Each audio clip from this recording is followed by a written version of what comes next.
The movie starts by introducing a married couple, Thomas and Sarah. They are being hunted by men working for the village chief, forcing them to hide in silence, barely daring to breathe. Sarah's fear grows as she hears horses approaching, followed by heavy knocks that nearly break down the door.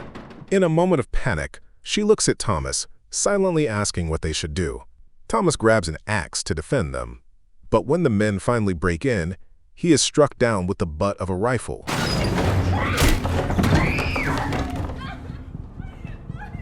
He collapses to the ground as Sarah screams in terror. Mortally wounded, Thomas is dragged outside, and with his fading strength he watches his wife being taken and claimed by the village chief. This marks the beginning of a valley ruled by fear. Welcome to the Dark Valley. 20 years later, the story shifts to a man named Greider, a photographer traveling through the Alpine highlands in search of beautiful landscapes. Along his journey, he comes across a remote village at the foot of the mountains. He arrives with 2 horses, planning to stay for a while and photograph the surrounding nature. However, the moment he enters the village, the locals stare at him with suspicion. No outsider has set foot there in the past 20 years. Before he can go any further, Greider is stopped by 6 men blocking his path, the sons of the village chief, Franz, Nicholas, Otto, Jacob, Victor, and Rudolf. Without hesitation, they reject his presence and order him to leave immediately. Greider remains calm, steps down from his horse, and tosses a pouch of gold coins toward Franz, hoping it will allow him to stay at least through the winter. Money does not always solve problems, but this time it softens their attitude. As a condition, Greider is asked to take a photograph of Nicholas. The villagers quickly gather, curious about the camera, an object they have rarely seen. Once the photo is taken and they see the result, their doubts begin to fade. Greider is finally allowed to stay for the winter and is assigned to live in the home of a widow and her daughter, Lutzi. Neither of them dares to refuse, fully aware of the consequences of defying the chief's sons. After settling in, Greider goes to the stable and secretly hides a rifle, hoping no one will notice. That evening, he shares a meal with Lutzi and her mother.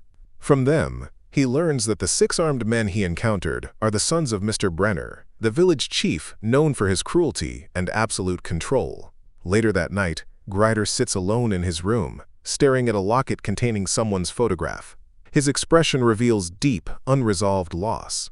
His thoughts are interrupted by faint noises from the stable. When he goes to investigate, he sees Lutzi quietly talking with her lover, Lucas.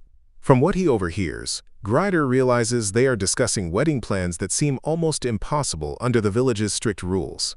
Their expressions show that their love is being crushed by an oppressive power beyond their control. The next morning, Greider notices Lutzi and her mother busy preparing food and tending to the horses. Feeling uneasy about doing nothing since his arrival, he offers to chop firewood and help however he can. After the work is done, Lutzi invites him to walk to the village center to buy supplies at a shop owned by Mrs. Greta and her husband. While there, Greider quietly buys several nails without drawing attention. Their purpose is unclear, but it is obvious they are connected to the real reason he came to the village. Soon, the atmosphere turns tense when Mr. Brenner's sons arrive with their usual arrogance. They pressure Greider to drink with them.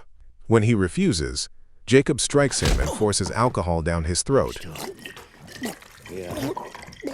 making him choke repeatedly. This is clearly not a friendly gesture. After they leave, Lutzi looks at Greider with concern and urges him to leave the village before things get worse. Greider says nothing, choosing to keep his emotions buried. Days pass. Greider continues photographing the valleys and mountains as if the threats from the Brenner brothers do not exist. Since the incident at the shop, his demeanor has changed. He grows quieter, colder, and more withdrawn. His gaze often lingers on an old cross standing in the center of the village, as if it holds a meaning only he understands. One afternoon, Greider climbs a nearby hill and notices a pastor standing in front of the church. The sight makes him pause, stirring memories that were never truly resolved. When he returns home, he finds Lutzi and her mother preparing for Lutzi's upcoming wedding to Lucas. Innocently, Lutzi asks Greider to be the photographer for her wedding day. He agrees immediately, grateful for their kindness. The following day, the first snow begins to fall. Greider keeps his promise, photographing Lutzi and Lucas during their pre-wedding session as snow blankets red-orange hill. The moment feels peaceful, yet Greider's expression suggests his mind is elsewhere. Elsewhere, Mr. Brenner's sons and several young men are cutting trees along a snowy mountain slope. Logs slide downhill to be collected by horses. At first, everything goes smoothly, but after a while, the logs stop reaching the bottom. Confused, Franz and his brothers grow uneasy. Otto climbs uphill to investigate, while the others wait below. Soon, the logs begin sliding down again, and they assume the problem is solved. Then, the final log rushes down at full speed, dragging Otto's body with it. Silence falls. Otto lies motionless in the snow, his life suddenly and violently cut short. That night, Otto's body is carried back to the village. Mr. Brenner arrives, looks at his dead son, and says nothing, only ordering the body to be taken home. Among the villagers, Lutzi notices Greider standing at a distance. A troubling thought crosses her mind. Could Greider be responsible? Days after the funeral, Greider finishes developing Lutzi and Lucas's pre-wedding photos and gives them to her. Meanwhile, preparations for the church wedding continue, but the atmosphere is heavy, with no joy in sight. Whenever Mr. Brenner's name is mentioned, Lutzi breaks down in Lucas's arms. She suggests running away, but Lucas refuses, unwilling to abandon his elderly parents. The next morning, Rudolf, one of Mr. Brenner's sons, goes deer hunting on the snowy mountainside. Just as he prepares to shoot, a branch snaps behind him. The deer escapes, leaving Rudolf furious. As he moves toward the sound, a heavy log slams into his face. He panics, tries to flee, slips, and falls from a steep cliff. 3 days pass, and Rudolf does not return. Franz and his remaining brothers search the mountain. At the same time, Greider prepares his horse and takes his rifle. Seeing this, Lutzi reminds him that village law forbids weapons, except for the chief and his sons. She still does not know that Greider came to the village to avenge the deaths of his parents. The brothers eventually find Rudolf's body. Death once again hangs over the ruling family. Mr. Brenner stares silently at his son's lifeless form. The villagers and the pastor, once the chief's ally, witness the scene. The pastor realizes Rudolf's death was no accident, especially when a nail is found driven into his eye. Someone remembers seeing Greider buying nails at Mrs. Greta's shop. Suspicion turns into certainty. They rush to Lutzi's house to find Greider, only to discover that he is already gone. At that very moment, Greider is high up in the mountains, overlooking the snow-covered valley while carefully planning his next move to complete the revenge he has carried for so many years. The next day, Lucas and Lutzi prepare for their wedding at the church. There is no joy on their faces, only fear and fading hope. It is here that the true reason behind the village's fear of marriage is revealed. The village chief has enforced a brutal rule. Every bride must be handed over to Mr. Brenner for 1 full week before returning to her husband. This is called a tradition, but everyone knows it is nothing more than cruelty disguised as custom. Because of this rule, marriage in the village is not seen as sacred, but as punishment. Anyone who dares to refuse is killed without mercy. As the ceremony begins, the pastor leads the prayers in a deeply unsettling way. His words are twisted and misleading, suggesting that surrendering one's body to the ruler is an act of devotion to God. After the ceremony ends, Greider quietly enters the church and approaches the pastor, claiming that he wants to confess his sins. With a calm demeanor, Greider admits that he has killed 2 of Mr. Brenner's sons. The confession leaves the pastor shaken and pale. As fear and curiosity take hold, the truth begins to surface when Greider reveals a photograph of his deceased mother. The story then shifts back 20 years to a night filled with violence. Thomas, Greider's father, is murdered by Mr. Brenner and his sons, who were still children at the time, with the pastor's help. Thomas is crucified in front of his wife Sarah, Greider's mother. She screams for help, but no one comes. All she can do is watch in agony as her husband is brutally killed. The story moves further back too before Thomas was captured. After their marriage, Sarah is forced to serve Mr. Brenner, condemning her to a life of suffering. Unable to endure it any longer, Thomas takes Sarah and flees, hiding with her in Mrs. Greta's home. At first, Greta helps them by offering her basement as a hiding place. However, after accepting a bribe from Mr. Brenner, she betrays them and reveals their location.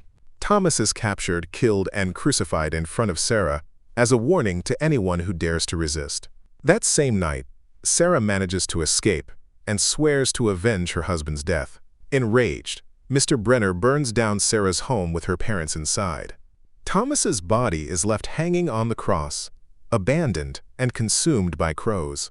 After hearing the full confession, the pastor finally realizes that Greider is the son of Thomas and Sarah. A vengeance carried for 20 years reaches its breaking point. Without hesitation, Greider kills the pastor inside the confession room, ending his life. The story returns to the present during Lutzi and Lucas's wedding celebration.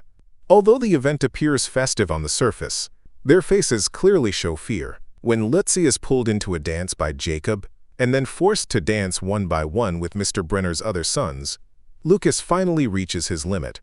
He tries to stop them but is brutally beaten until he can no longer fight back. The tension escalates when Lutzi is taken away to be handed over to the ruler. In the middle of a raging snowstorm, the group suddenly stops as Greider appears in their path. He raises his rifle and orders Lutzi to leave.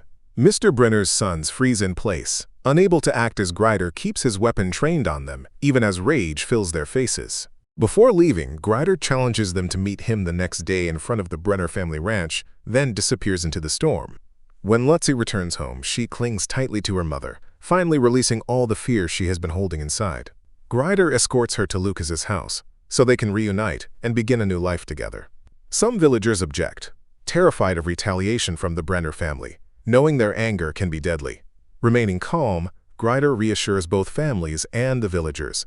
He declares that from this moment on, Mr. Brenner's sons are his responsibility. He promises to end the village's cruel rule and vows to wipe out Mr. Brenner and whatever remains of his bloodline.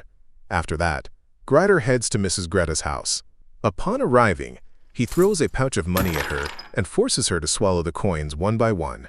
He reminds her that she once traded human lives for money, and now she must face the consequences of that betrayal herself.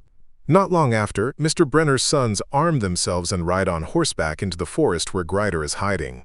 Inside a wooden cabin, Greider awakens suddenly, realizing they have arrived sooner than expected. Moments later, a barrage of gunfire tears through the cabin. Believing Greider is dead, Nicholas enters the shack. Instead, Greider emerges from a hidden underground space and shoots Nicholas on the spot. Franz, Victor, and Jacob panic and run into the forest to hide. Jacob does not get far before he is shot and killed instantly. Franz and Victor stay hidden, but they realize they are in serious danger. Victor tries to fight back, but Greider shoots him first. Franz tries to pull Victor's body away while reloading his gun, not knowing that Greider has already moved. Shots come from another direction and kill them all. One by one, all 6 of Mr. Brenner's sons die in the snow. Their cruel power over the village finally ends. Greider then goes straight to Mr. Brenner's house. The iron furnace is still burning, and he warms his frozen hands for a moment. A small child, Mr. Brenner's grandchild, appears and looks at him. The child does not understand the crimes of his family. Suddenly, the blacksmith, Mr. Brenner's loyal enforcer, attacks Greider from behind. Greider is beaten and stabbed many times until he collapses, bleeding on the floor. Just before he dies, Lucas saves him by shooting the blacksmith in the chest. Greider slowly stands up and tells Lucas to guard the door. He goes inside alone and walks through rooms full of women and children, proof of Mr. Brenner's many years of cruelty. At the end of the hallway, he finds Mr. Brenner lying weak and old in his bed. When Mr. Brenner sees the locket around Greider's neck with Sarah's photo inside, he realizes who Greider is, the son of the couple he destroyed. Shaking with fear, Mr. Brenner asks what happened to his sons. Greider answers simply, "They are all dead." Without hesitation, Greider shoots him, ending his life. He takes his mother's locket and walks outside to Lucas. Back at Lutzi's home, Greider is cared for by Lutzi and her mother. For 3 weeks, he is weak and stays in bed until he slowly recovers. When spring comes, Greider leaves the village. The villagers say goodbye with tears. To them, he is no longer a stranger, but a hero who freed them from a cruel rule. His revenge was not only for his parents, Thomas and Sarah, but for everyone who lived under oppression.